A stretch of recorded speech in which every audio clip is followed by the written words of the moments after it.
our COVID-19 chat. I'm thrilled to be presenting tonight with Liza Hirsch, an attorney who probably a lot of you know. There's a poll right now just so we know what kind of disability your child has.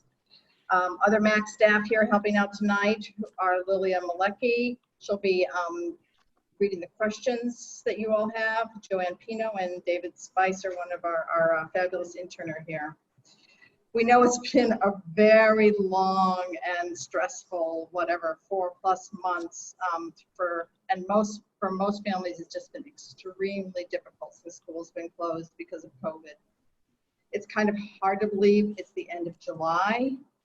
For some school districts, your schools are going to be opening in a month, the end of August. Others are a little bit only longer than a month. And I'm sorry to report what you're all experiencing. There is still a lot of uncertainty, as you know, about what kind of schooling is going to be available for your kids.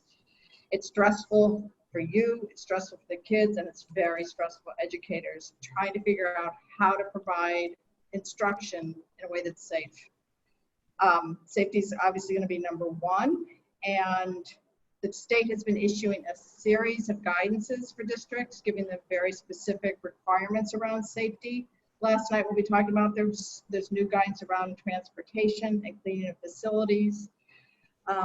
We've heard more and more from the teachers and their unions about their worries and concerns. Parents have so many valid worries and concerns, and so we're hoping tonight to give you more information so that you can make decisions about what you think is right for your child and your family in terms of safety and learning. We're going to continue to advocate to be sure that all students with disabilities, students who are Black and Latinx and have been disproportionately impacted by COVID, that all students safely receive the services they need.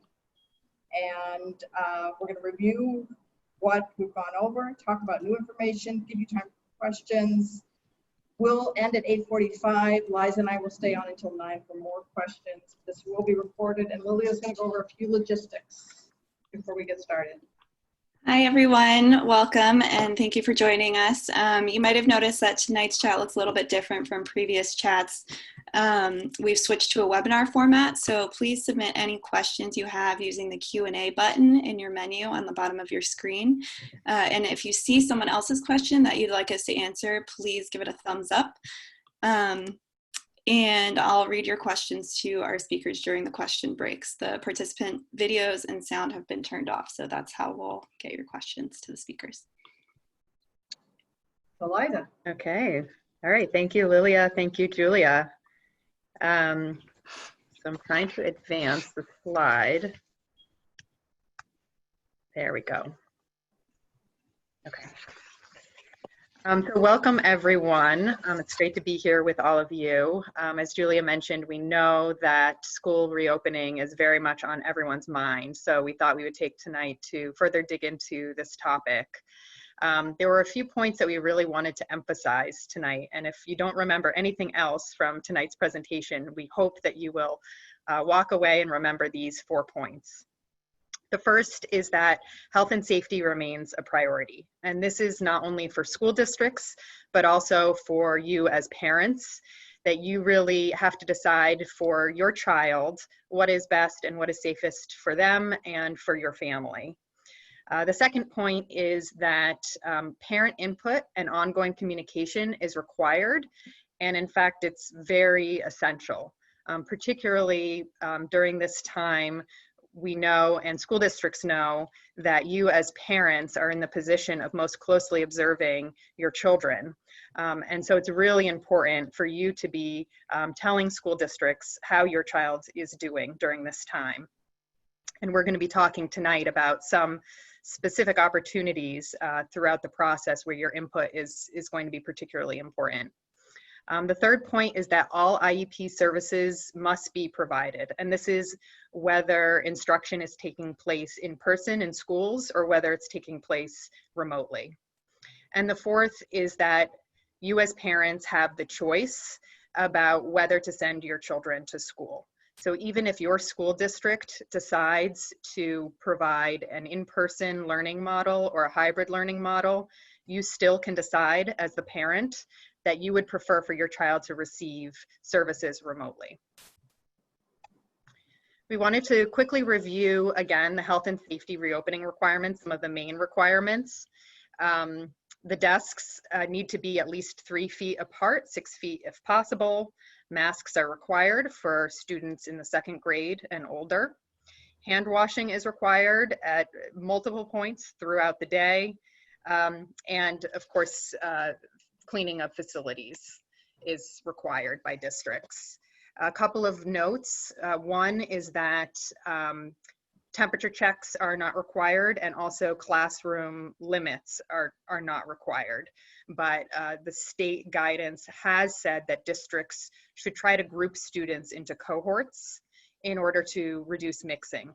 And we're going to be talking a little bit more later in the presentation about some of the implications of that for inclusion and some other considerations.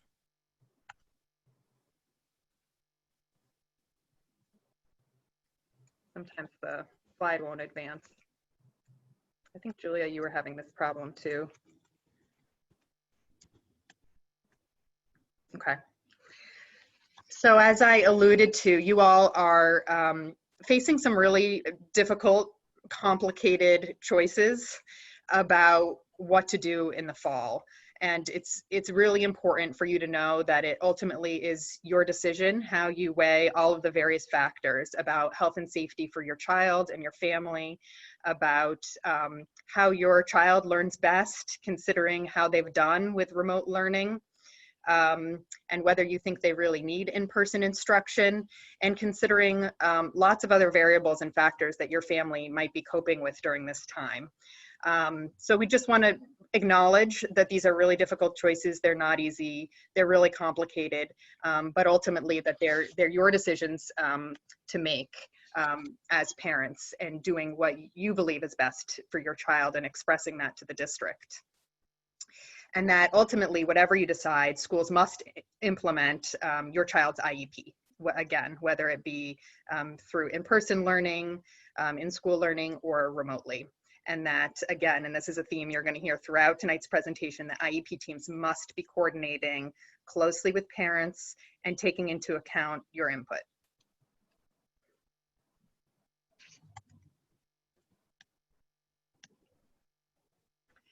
Okay, so to go into a little bit more detail about parent input, engagement, and notification, schools should be contacting you as parents to discuss how IEP services will be delivered for your child in the fall. And this should be a conversation. So it's not just that the school district should be contacting you to notify you how your child is going to be receiving services, but they should be asking you for your input as well. And this is a really important opportunity for you to share what you think is going to be best for your child, and to share how your child has done with remote learning, what your concerns are, what their areas of need are, and what you think they need for the fall in terms of format of learning. So we really encourage you, when you start getting those phone calls from districts, to not just receive information from the district, but really weigh in with information for them about how your child is doing. And school districts are required, according to state guidance, to take into account the primary areas of need of your child, as well as your child's ability to access remote instruction. So they're required to listen to your input on those issues, as well as other information you share about how to meet your child's needs. After this conversation, the districts must then notify you in writing about any changes in how IEP services will be provided. So if your child's services will be provided differently from the IEP in any way, whether it be that they're going to be, speech therapy, for example, is going to be provided remotely, through teletherapy, etc., that needs to be, that information needs to be sent to you in writing.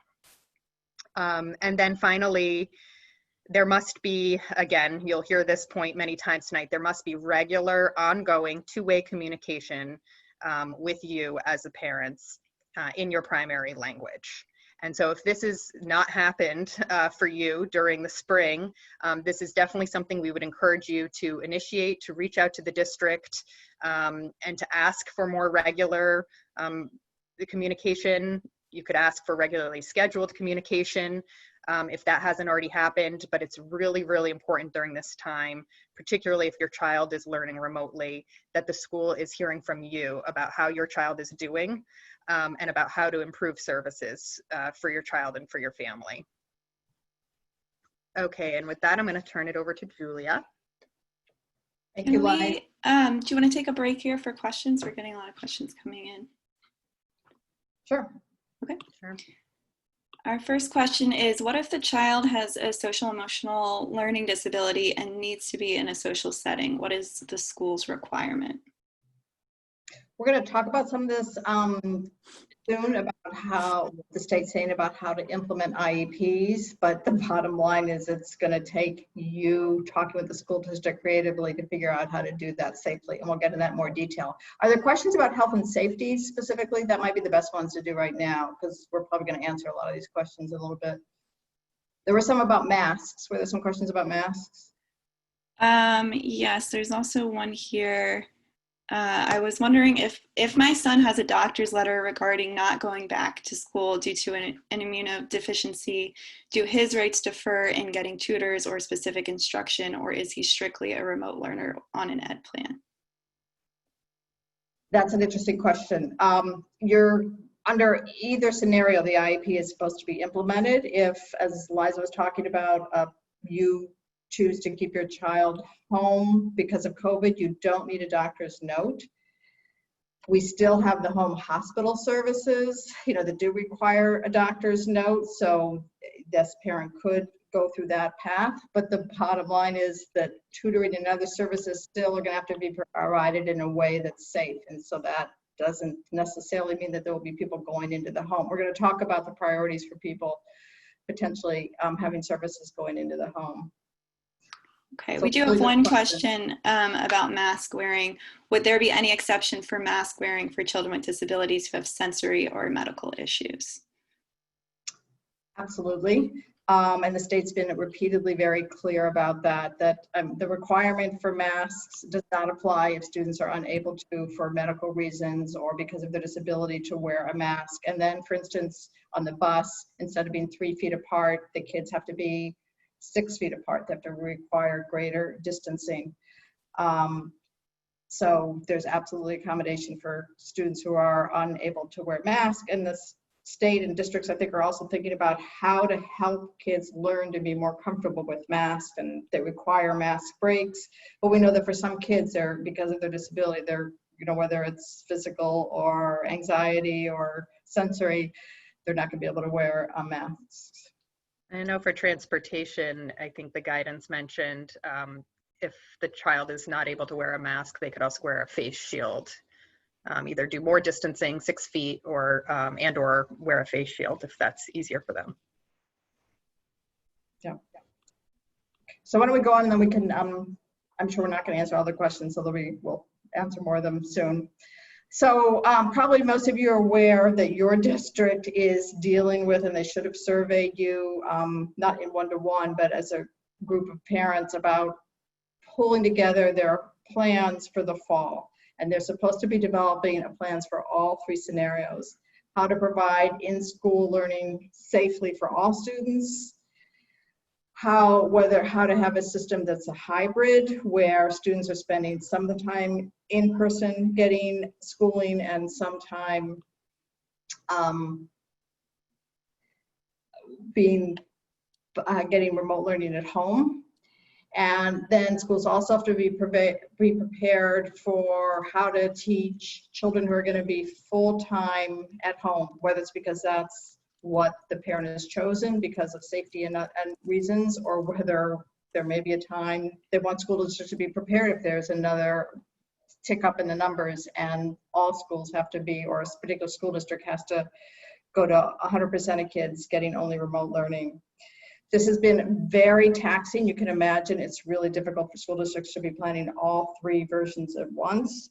By the end of this month, they're supposed to be getting parent input in this. The districts are supposed to submit their preliminary plan for all 3 scenarios to the state, and then they're supposed to, by August 10th, have a final plan. I know some districts have already announced their final plan, but no later than August 10th, they're supposed to be announcing it to the state and as well as to parents. So a hybrid model, different districts are thinking of different things. Some are doing week to week, because the hybrid's required because you can't have as many kids on the bus and you don't have as much room in the school buildings. Some, I think Boston was just proposing potentially having all students go 2 days. Some students go Monday, Tuesday, some go Thursday, Friday, or whatever it is. And there's all sorts of variations that I think districts are thinking about. And no matter what the plan is, the state is saying, moving forward, all IEP services have to be implemented with parental input. And that's very different than what I think students and families experienced in the spring when this was, had to go into effect without much planning. So we're going to spend the next slide talking about in-school learning in a little bit more detail. So whether students are going to be in school full time, it doesn't look like a lot of school districts are thinking about that. A lot of families have said their biggest worry is about health and safety. But in the next slide, sorry, Liza. IEPs are very likely going to be implemented differently with in-school learning. Are you trying to turn it and it's not turning? Yeah. I'm going to keep talking. Yeah, go ahead. And this is where I thought some of the questions are about, like the parent who has a child with social emotional needs. It's very hard to completely imagine how IEPs are going to be fully implemented when, because of all the social distancing requirements, the cohorts of kids are going to have to be developed differently. For students who spend some time in the gen ed setting and sometime pulled out in a resource room in a substantially separate setting, they don't want that kind of mixing of classrooms. For students who have social skills groups or other kinds of groups.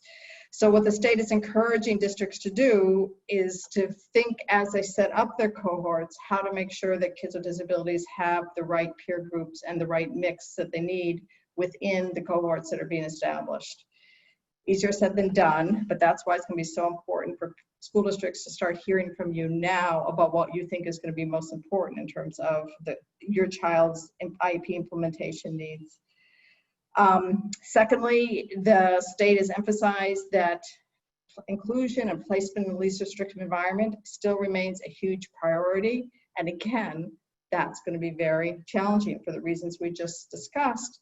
And also, a lot of kids who are in gen ed have push-in services, right? They may have a speech therapist who goes into the classroom or consults with the teacher, or an ABA provider or a paraprofessional, but they may have some people who go from classroom to classroom. So the state is encouraging school districts to get the kind of upgraded technology they're going to need, because some of those push-in services may need to be provided through teletherapy by therapists that are in the school building, because they're unable to go from class to class or from school building to school building the way many speech therapists do at this time. There may be ways to encourage remote social skills group and interactions. Again, it's hard to envision all this, and that's why it's so important to get parental input to figure out what is going to work for your child for the time that they are in school, if they are in school, to have their IEP implemented as much as possible. And the district is supposed to get input from you, and before they and discuss with you the ways that they're thinking that your child's IEP will be implemented differently. And then they have to provide written notification to you about how and where and when and what your child's IEP services are going to be provided, and provided differently. A lot of you are familiar with the remote learning plans that were provided last spring. The state is going to be developing another template for districts to use after getting your input to notify you about how your child's IEPs might be implemented and implemented differently. It's probably going to have a different name, but be similar in terms of the information that you're supposed to be provided.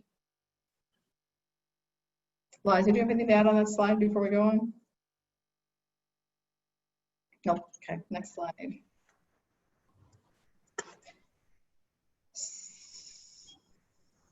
So even if a school district, which it appears many school districts are leaning towards a hybrid model, where for all kids, they're going to be in school part of the time, and part of the time they're going to be doing remote learning. But even for the school districts that have hybrid models, the state has emphasized that for preschoolers who have disabilities and for the students who have complex and significant disabilities, the district should still be offering full-time learning in the public school building. Now, that doesn't mean that all parents are going to choose that, because it may not be safe for all students who have more significant disabilities, but that those students, for all the reasons that you all have experienced, who have even more difficulty effectively learning remotely, the school district needs to do everything they can to safely offer full-time learning in school. So these are the groups of kids that the state has said should be considered complex and significant. Students with complex and significant disabilities. I can barely say it, that mouthful. So the first group are those students who have been identified as high needs on an IEP form. Now, Liza, if you can show the next slide. A lot of you may not know about this administrative form, and where Lily is going to drop it to you, I think, in the chat box so you can see it better. But this is an administrative form. It's not filled out by the IEP team, but it's basically a form that looks at the amount of services that a child has, where those services are provided, the intensity of the services, and then it distinguishes students between low, mild, and moderate, low, moderate, and high need. And so it's a numerical system. So can you go back again, Liza? Thank you. So for students who are identified as high needs on that IEP form, those students are automatically considered to be students with complex and significant disabilities. Other students who are considered to be complex and significant disabilities are those students who experientially, are not been able to engage in remote learning. We've talked a lot, and I see some of this in the questions about students with, autism, students with all different types of disabilities who just are unable to successfully engage in remote learning. Students who use augmented and alternative communication devices, students with disabilities who are homeless or in foster care, students with disabilities who are English learners. That's how the state has defined the students who districts should be offering full-time in-person instruction. You, as Liza keeps emphasizing, as parents know what's best for your child and your family.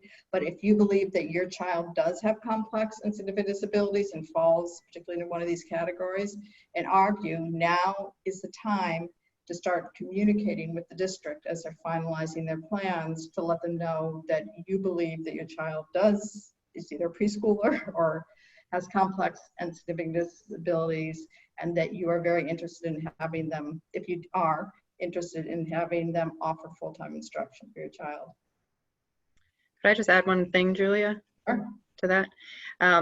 And my read also is that your child could have a less significant disability, but if they are homeless or in foster care, congregate care, or also English learners, then they do they could fall into this category of having complex and significant needs, even if their disability itself is not complex and significant. Yeah, if that makes sense. I'm sorry if I didn't make that clear. Each of these is a separate designation. So a student with a disability who is homeless or is in foster care, I interpret it the same way, that they automatically should be prioritized for in-person learning. So the next slide. So then there's some changes now around remote learning, which is going to be, I think in a lot of districts, if they do go hybrid, it's going to be something that many students are experiencing. And for many students, they may still be at home for health and safety reasons full time. So what's different than the spring is the state has emphasized very clearly that unlike the spring, schools have to fully implement the IEPs through remote learning or through the hybrid model or through full-time in school. And they have to receive direct instruction and services. Unlike in the spring, where initially school districts could provide packets and assignments and resources and supports, the district is obligated to provide the level of specialized instruction and related services and teletherapy that are in the IEP. We know there's been a lot of barriers to that. We may have some questions about that, but that's a major shift. The state did say, it may take 2 weeks after schools launch in the fall until IEPs can be fully implemented with direct instruction and services, but there shouldn't be more than 2 weeks ramp up time.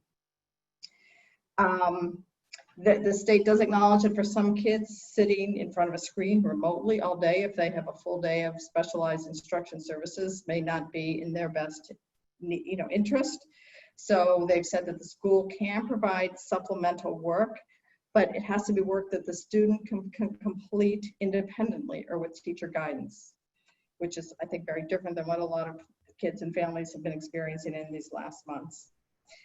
The bottom line is remote learning is expected to be much more robust, and same message that we would give you now. If you are concerned about the district's ability to meet your child's needs remotely based on your experience last spring or over the summer, if your child's getting ESY services, now is a good time to start writing to your school district about what was not effective. You may not know how to make it more effective. So if your child was unable to engage and unable to participate in the learning and services offered, you could explain what was happening and why it wasn't effective. If you have ideas of what is needed so that your child can learn more effectively remotely, now, in our view, is the time to start documenting your request in writing. If you or your child need more tech support, if you believe, there's just examples, if you believe that your child might need more direct instruction about how to participate in remote learning, how to engage socially, if social skills are big things through remote learning. For a lot of students with disabilities, those skills are going to need to be broken down. They're not going to know them intuitively necessarily. If you believe that you as a parent need more regular contact with teacher, a para, a BCBA, or a speech therapist, those are just examples of the kinds of things that you might know are necessary so that this fall and this coming school year, your child can really learn the way they're supposed to with their IEP services. And then transportation. Maybe I'll stop after questions for this. I know a lot of families are very concerned about safe transportation. The state last night issued their policy and guidance around transportation. So for all students, we just talked about this a little bit, but the state is saying that for whether it's a big bus, I can't see on the screen, big bus or a little bus, there can only be one student on every bench, and the benches have to be alternating, so students are not across from each other, like a student in this bench and then a student in the bench behind. Masks are required for all kids of all ages. Schools are encouraged, not required, but strongly encouraged to add bus monitors to enforce the social distancing. Buses are supposed to keep the windows open unless it's impossible to do that because of horrible weather. Districts are encouraged to encourage parents to transport their kids, to encourage walking and biking to school. These things are not going to be possibilities for all students and for all students with disabilities. And there's supposed to be training, not just for staff, but for parents and students about the new social distancing requirements around buses. They've encouraged that seats are assigned on the buses, that hand sanitizer is used, and it's a very thick, we can send out the guidance when we send out the recording of this chat, but they have a lot of specific guidance around getting on the bus, getting off the bus safely, going from the bus into the school.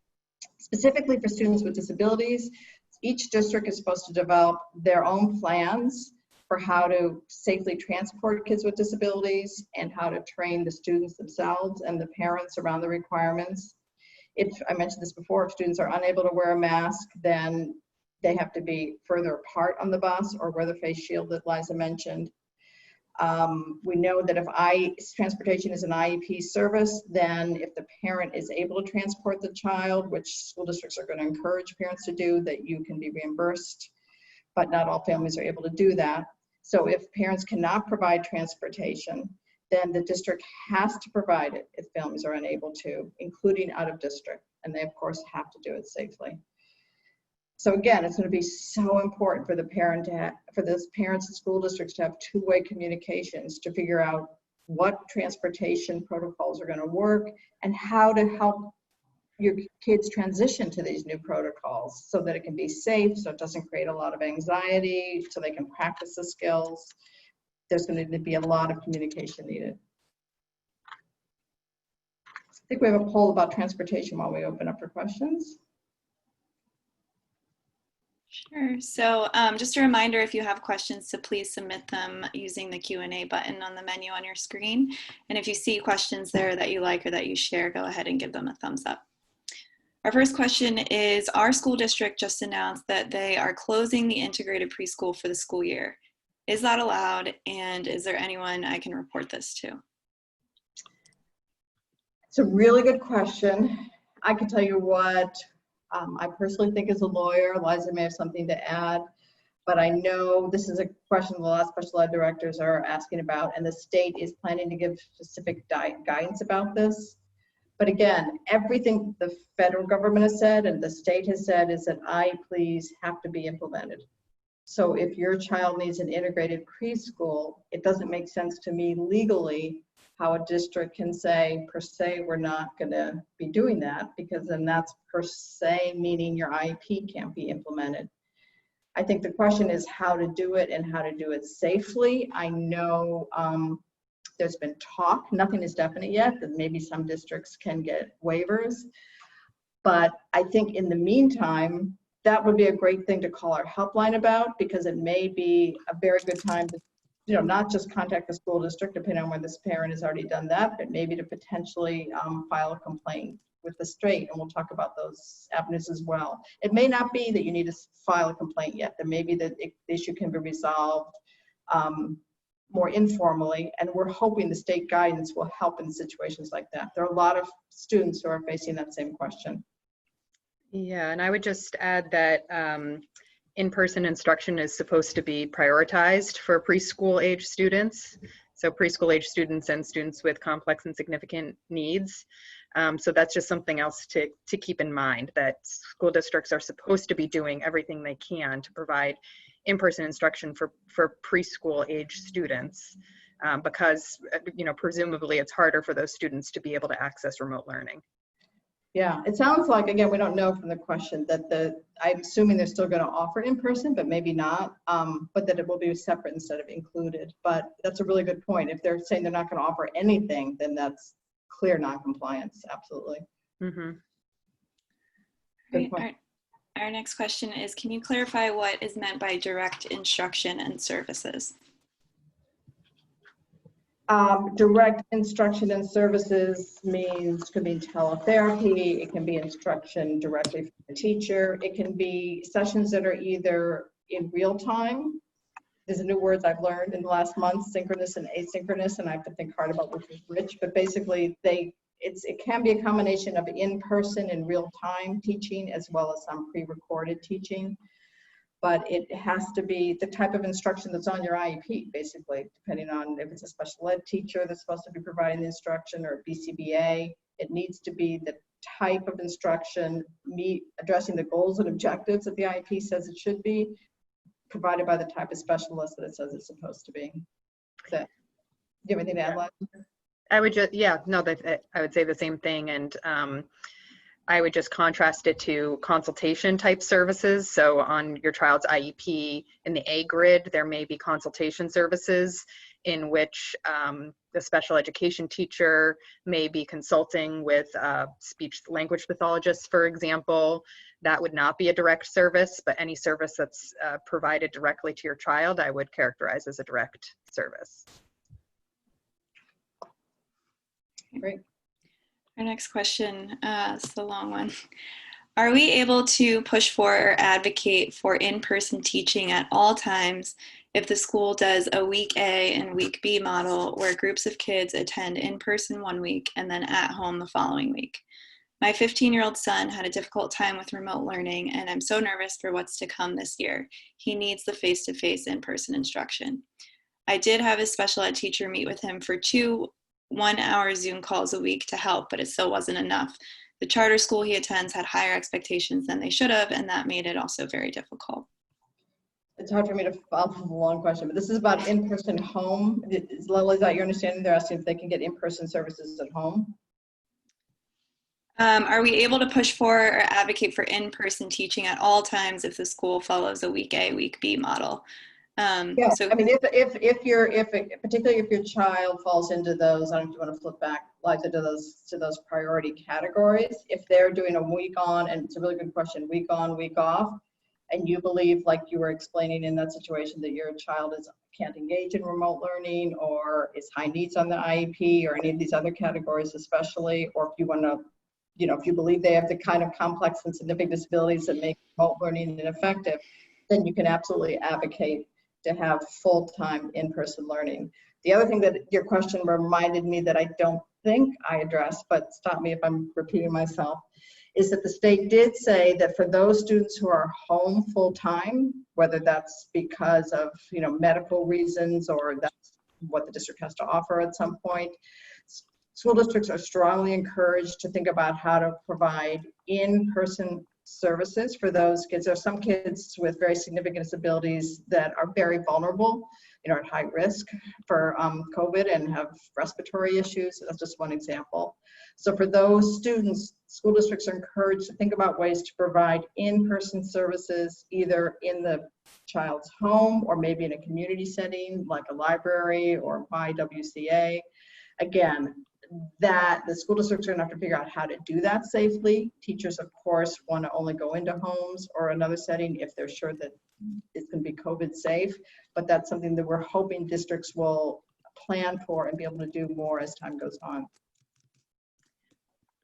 Yeah, and I would just reinforce that it sounded from the participant's question that the student has not been engaging in remote learning. So as Julia said, I would just contact the district and emphasize that point and say you think that your child needs full-time in-person learning and that you believe that they have complex and significant needs because they have not been able to engage in remote learning. So anyway, just re-emphasizing that point. So maybe we should go on to finish the slides, and then we can keep doing questions for the last, until 9 if people want to stay past 8:45. Does that make sense, Sure. Liza? Yeah. Okay, so what can you do now related to the point that Julie and I just made? Contact your district now if you think that your child needs particular support or services as they transition back to school in the fall. So whether you think that they have complex and significant needs and need full-time in-person instruction, or whether you would like them to continue receiving remote learning, but they haven't been accessing it, and you would like to receive more training yourself, or you think your child needs the skills to be broken down more. If you would like to have more communication, more regular communication with the district, you can let the district know that. These are just examples, but we really encourage you to contact the district now to let them know what you think your child needs as they transition to school in the fall. Also, to let them know what would make the transition easier for your child. So I know for a lot of kids, it's going to be very anxiety producing to go back to school, and there's a lot of heightened fear around COVID, and staff are going to be wearing protective gear, and that can be really scary for a lot of kids. And so you can talk with the district now about, either putting together social stories for your child or doing virtual tours of the school or possibly in-person tours. Whatever you think your child is going to need to help ease that transition, we encourage you to initiate that communication now. Again, inform the district if your child could not access remote learning or had difficulty accessing remote learning, if they have had regression, have lost certain skills, or if they have new areas of need. For example, maybe they weren't particularly anxious before, and now you think that they have a lot of anxiety and, you know, may need to be evaluated for that or may need additional services because of that. These are all things that you could be raising with the district now. And of course, ask any questions you have about health and safety. We wanted to take some time now actually to hear more from you all, not just in terms of your questions, but actually to get more of your ideas in terms of what has been working for you as you plan for the transition to the fall. So we'd like to encourage everyone to share your experiences in the chat box about what has been working for you, if anything, in terms of relating with the school district, meeting your child's needs either during remote learning in the spring, but in particular, we're interested in knowing what has been working in terms of preparing for the fall and this transition. Have you been in communication with the district? What has that communication looked like? Has the district been responsive? What strategies have you used that you'd like to share with others? So we'd like you to enter some of your ideas and experiences and concerns, but we also want to hear about some positive experiences if any of you have them. So enter those in now into the chat box. And those of you joining us on Facebook, go ahead and share those in the comment section as well. We'll be looking there too. Okay, great. And also ideas about what you think would help ensure your child's smooth transition in the fall, because your ideas might help another family on the webinar. So, and as you all are entering those in, I'm just going to continue with the rest of the slides. So what else can parents do? This is something that we've emphasized in previous chats as well. We really encourage you to document how your child is doing, both what the school is offering in terms of services and how your child is doing. And we actually have an app, or it's actually, you know, an online web page where you can record how your child is doing, the progress your child has made, and keep track of the services that your child has received. And you can actually access this from your phone. So we thought it would be a good way for parents to keep track, as opposed to, you know, having to find a journal to write it down. We know that many parents always have their phone with them. So you can access this online application right here on the slide. It's also available on our website. You can make it an app on your phone, and you can track your child's progress. We encourage you to email the principal or special education team leader or anyone at the school with whom you have a relationship in order to communicate your child's needs. You could also email the special education director or superintendent if the principal or team leader is not responsive. And of course, you always have the option to file a PRS complaint or request BSEA mediation if there are challenges and issues and you think the district is not in compliance. And please contact our helpline if you have any questions at all, or if you just feel like you need a little bit more guidance as you work through this process. And then we just wanted to emphasize again the 4 points that we started with to make sure that you all, you know, keep these points in the back of your mind. That health and safety remain the priority, not just for school districts, but also for you and your families, and you have to decide what's right for your family. Parent input and ongoing communication is absolutely crucial, and we really encourage you to initiate input with the district. I think because this is these are such unprecedented times, your input actually could have more influence in the process, because school districts are trying to figure out what to do. So now is really a good time to speak up and say what you think your child needs.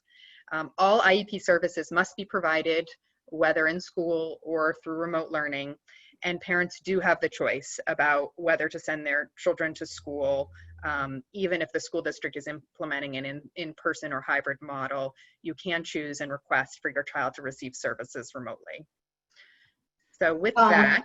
So it's just about 8:45, so I just want to say one more thing, and then for those who, we know some people have to leave at 8:45, but we will stay on until 9. In terms of, you know, we've emphasized over and over the importance of ongoing communication. And there is expected to be more guidance from the state in the next near-ish future. In our next chat, we'll hopefully have more guidance to share with you, because the state wants to give more specific guidance about what ongoing effective communication that's two-way should look like for parents, because this is going to be new for districts and especially with so many kids at home. Secondly, I know that we had talked last time that we thought that there would be guidance by now from the state about compensatory services. The state focused and has delayed that because of all these guidances around how to open schools. So my best guess is, which could obviously be wrong, is that the next chat is when we'll be also talking about the guidance around how to address compensatory services for kids who didn't get their IEPs implemented over these first months. So for those who need, I hope folks feel welcome to stay, but we're going to go on to look at some of the, I guess, Lily, are you going to read some of the comments? Sure, yeah, so we've got some good news and some bad news from folks here and on Facebook too. Thanks for sending that in. So we've got our school district went above and beyond to provide in-person extended school year. Great. During ESY, the district has sent in my son's one-on-one to our house to run programs. He is immunocompromised.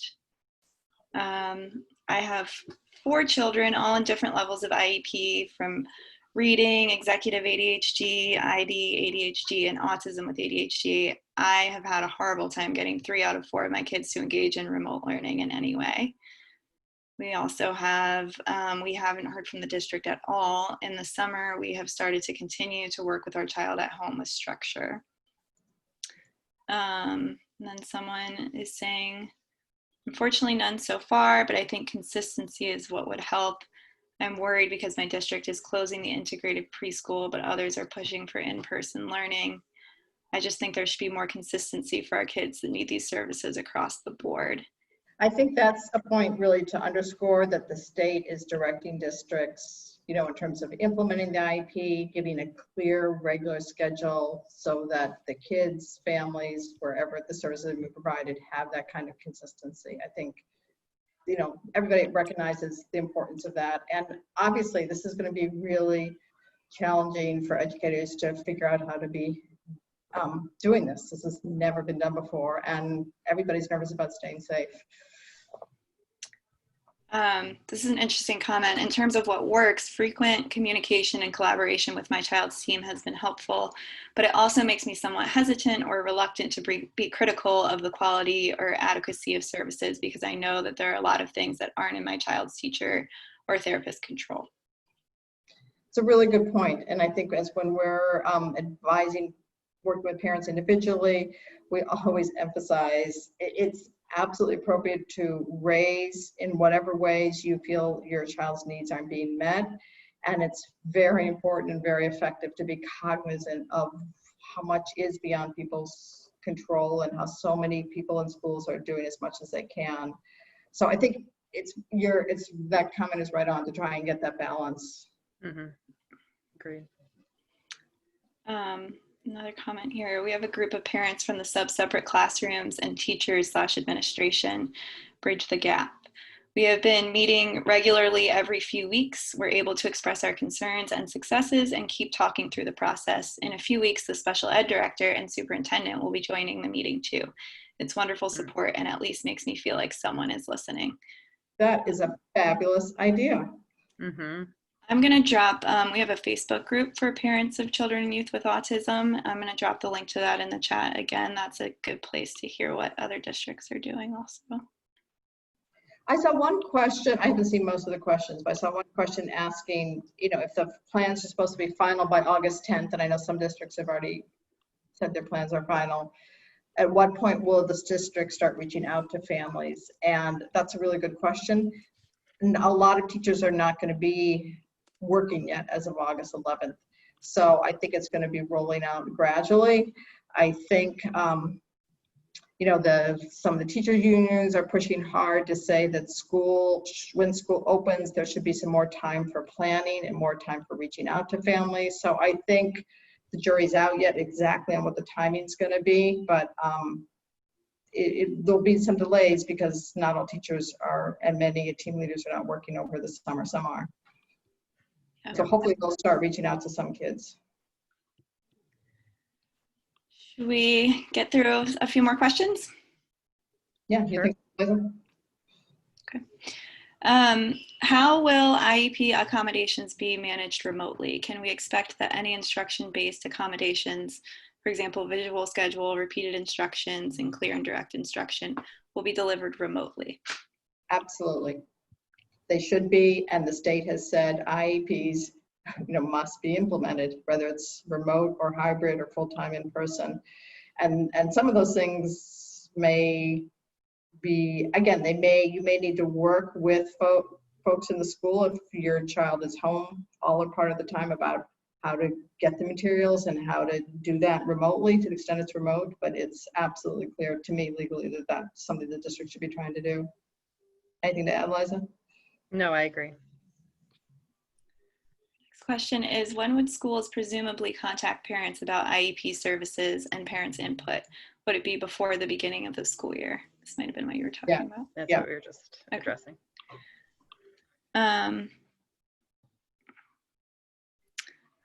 What are they planning to do about missed services from an IEP that have not been met due to the pandemic? My daughter has speech listed for twice a week, 30-minute sessions when in person, and it's currently being reduced to one session during the regular school year.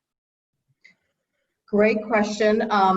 That's what I hope in the next chat we'll be talking about. The states and districts are very aware that there's going to be some kids who are going to need compensatory extra services because their IEPs weren't fully implemented, and the state has been working on drafts, sharing some of the drafts to get input from parents and advocates and school districts, and they very much expect to have that out at least by 2 weeks from now.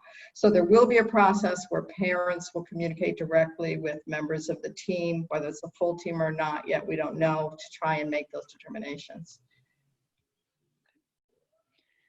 Our next question is, again, if that's a concern that a parent has, if I were a parent, I would go ahead and start writing to the school district to let them know that I think that if there's a particular service that wasn't provided that I think needs to be made up to make my child whole, there's no reason not to start communicating with the district about that now. Is it unreasonable to expect one-on-one remote learning if a child is unable to get in-person instruction for a health or even coronavirus quarantine reason, but is high needs and is unable to engage in group remote instruction? It's a really good question.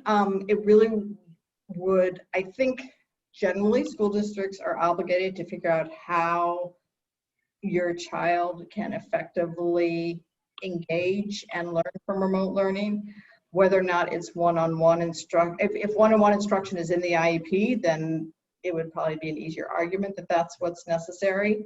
There may be other strategies that could help to make it more accessible. So I think that would be a great question to call our helpline about, so we might know more of the details about your child's needs and what's in the IEP. But the bottom line is school districts, and again, this has never been done before, it's going to take time and your input. Their obligation is to figure out how and what they need to do differently so that your child can engage and can learn effectively. And in some cases, it may require some one-to-one instruction. This seems to be a question we've gotten a lot. I have a 21-year-old who's in a post-grad program where they go to job sites, learn vocational skills, etc. Has anything been talked about if this can still happen or something comparable in the classroom or remotely? And a follow-up to that, if not, will there be an extension of the entitlement as compensatory services for transition? Like all of these questions, those are great questions. What the state has said in terms of kids who are not yet 22 and if they have community-based instruction, again, if the district should look at what's going on in the state and in their community, and if there's a way safely, with social distancing and other requirements to teach a child, whether it's public transportation or or on job skills on a job site or being in a college setting, if any of the colleges are open, then school districts are encouraged to do that, but it can't be done until the school district makes sure that it can be done in a way that's safe. And so I think a lot of it's going to also depend on what happens in our state with the COVID numbers going down and up and what's going on in your community. There's been a lot of thinking, and I think we're going to get more state guidance about how to provide focus on job skills and the social skills necessary for work and independent living through remote instruction, to try to substitute for being actually in the community. And the compensatory guidance we talk about is, they've definitely said that they're going to be prioritizing what to do for kids who are turning 22 or maybe close to turning 22, you know, without getting the services they need. So I don't know what it's going to say, but hopefully we'll be able to tell you in 2 weeks. Someone's asking, if I select hybrid and that doesn't feel safe as things evolve, can I change to remote? Another great question that was also has been raised with the state. I think we're going to get some very clear guidance about that. I think the district's trying to balance two things, right? That they need to know how to plan, because they need to know how many teachers and service providers to have on a school site and how many to have available to provide remotely. And at the same time, families have to be able to do what's safe.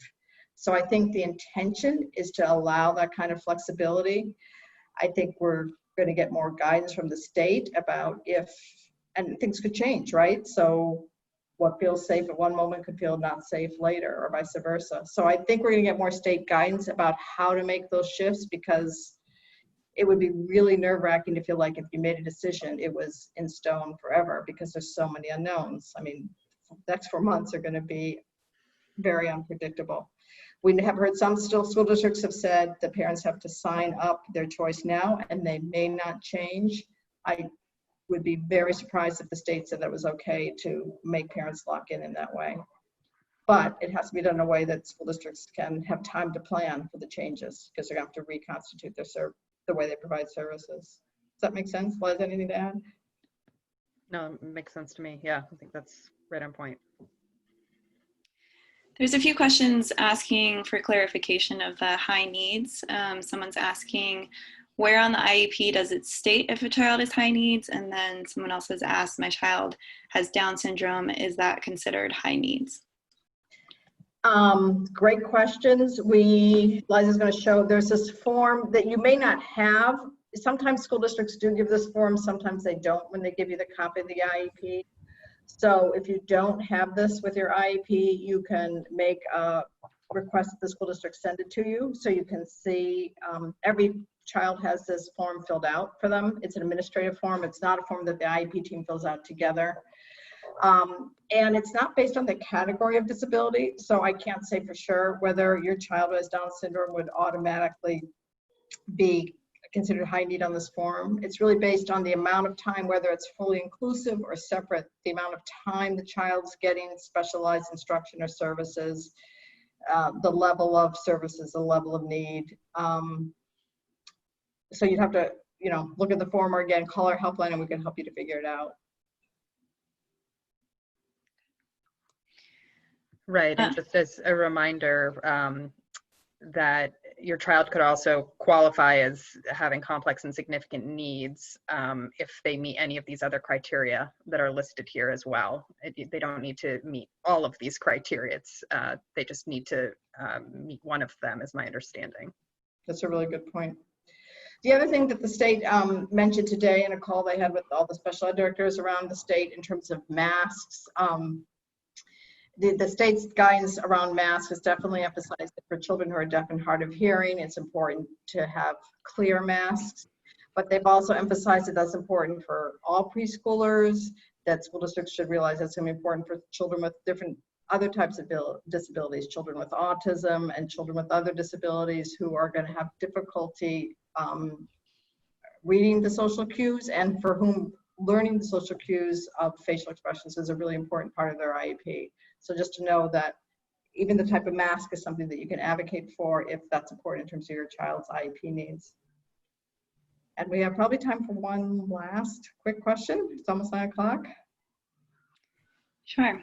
So our last question is, will districts still be required to conduct evaluations even if schools aren't open for in-person classes and services? For instance, my child's 3-year evaluation was in process when the shutdown happened in March. I was told measures had to be completed in person when schools reopen. Great question. The bottom line is that the timelines for evaluations and reevaluations are still in effect.